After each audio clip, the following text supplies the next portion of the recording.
حضرت دانیال علیہ السلام کون تھے؟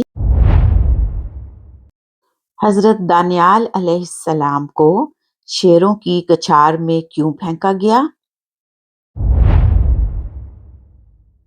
کیا شیروں نے حضرت دانیال علیہ السلام کو نقصان پہنچایا؟ تو آئیے جانتے ہیں۔ حضرت دانیال علیہ السلام، ایمان، حکمت اور شیروں کی کچھار۔ الحمدللہ، الصلاۃ والسلام علی رسول اللہ۔ معزز سامعین، آج ہم ایک ایسی عظیم شخصیت کا ذکر کر رہے ہیں جن کا نام قرآن مجید میں تو نہیں، لیکن اسلامی روایات، احادیث اور تاریخی کتب میں انہیں نبی اور ولی اللہ کے طور پر بہت عزت کے ساتھ یاد کیا گیا ہے۔ حضرت دانیال علیہ السلام بنی اسرائیل کے ان انبیاء کی تاریخ میں سے ہیں جنہوں نے بابل قید کے دوران ایمان کی شمع کو روشن رکھا۔ ابتدائی زندگی اور بابل میں قید۔ حضرت دانیال علیہ السلام کے زمانے میں بابل کے بادشاہ بخت نصر نے یروشلم پر حملہ کیا۔ اس حملے میں اس نے بہت سے بنی اسرائیل کو قتل کیا۔ ان قیدیوں میں حضرت دانیال علیہ السلام بھی شامل تھے، جنہیں ان کی ذہانت، علم اور خوبصورتی کی وجہ سے بادشاہ کے محل میں رکھا گیا تاکہ انہیں بابلی ثقافت سکھائی جائے۔ خواب کی تعبیر اور مقام۔ بخت نصر نے ایک عجیب خواب دیکھا جس نے اسے بے چین کر دیا۔ اس نے اپنے تمام جادوگروں اور دانشوروں کو بلایا اور کہا کہ وہ نہ صرف خواب کی تعبیر بتائیں بلکہ خواب خود بھی بتائیں، کیونکہ وہ بھول گیا تھا۔ جب کوئی نہ بتا سکا تو حضرت دانیال علیہ السلام نے اللہ کی مدد سے نہ صرف خواب بتایا بلکہ اس کی تعبیر بھی بیان کی۔ یہ تعبیر ایک بڑی سلطنت کے زوال اور آنے والی بادشاہتوں کے بارے میں تھی۔ اس واقعے نے حضرت دانیال علیہ السلام کو بادشاہ کی نظر میں بہت معزز بنا دیا اور انہیں ایک اونچا عہدہ مل گیا۔ شیروں کی کچھار اور ایمان کا امتحان۔ حضرت دانیال علیہ السلام کی زندگی کا سب سے مشہور واقعہ شیروں کی کچھار کا ہے۔ وہ اللہ کے سوا کسی کے سامنے نہیں جھکے تھے۔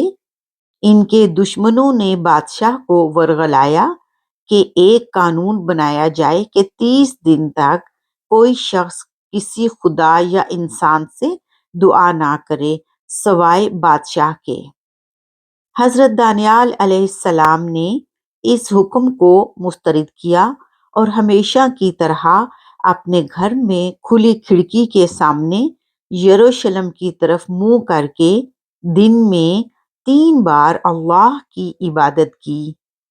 دشمنوں نے انہیں پکڑ لیا اور قانون کے مطابق انہیں شیروں سے بھری ایک گہری کھائی میں ڈال دیا گیا۔ اللہ کی نصرت اور معجزہ۔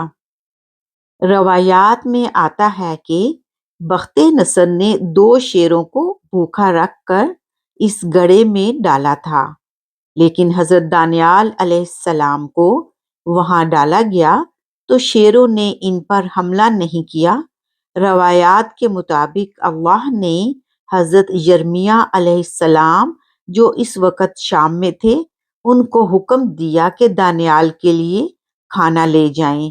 جب حضرت یرمیاہ علیہ السلام نے پوچھا کہ میں تو شام میں ہوں اور دانیال بابل میں، تو اللہ نے ان کی غیب سے مدد کی۔ یہ ایک عظیم معجزہ تھا کہ اللہ نے اپنے نیک بندے کو بھوکے شیروں کے بیچ میں بھی محفوظ رکھا۔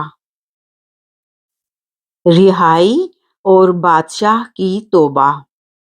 اگلی صبح جب بادشاہ نے دیکھا کہ دانیال زندہ سلامت ہیں تو وہ حیران پریشان رہ گیا اور اس نے اللہ کی قدرت کو تسلیم کر لیا۔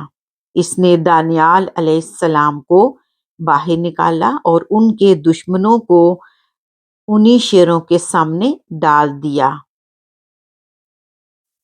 رہائی اور بادشاہ کی توبہ۔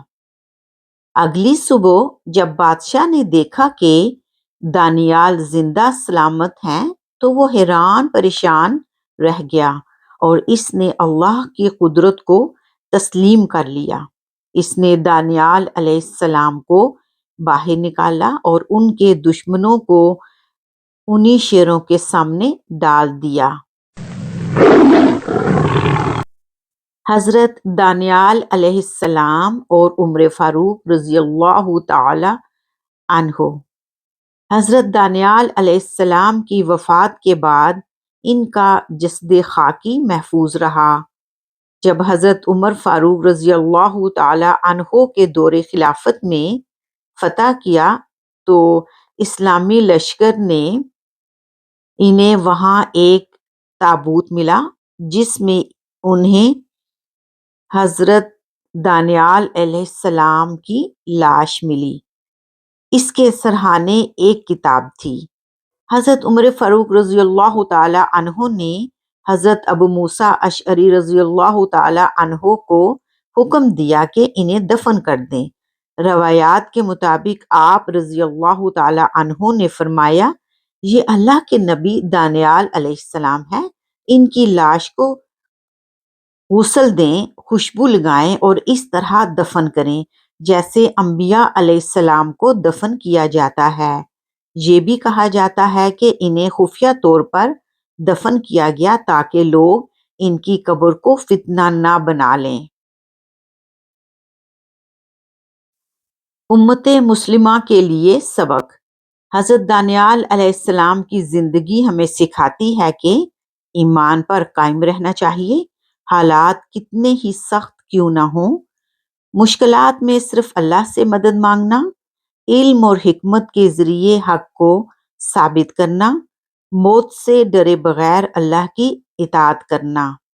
حضرت دانیال علیہ السلام کی زندگی ایک ایسی مثال ہے جو ہمیں یاد دلاتی ہے کہ جب انسان اللہ کا ہو جاتا ہے تو اللہ ہر چیز کو اس کا تابع بنا دیتا ہے، یہاں تک کہ درندوں کو بھی۔ اللہ تعالی ہمیں ان کے نقش قدم پر چلنے کی توفیق عطا فرمائے، آمین۔ شکراً۔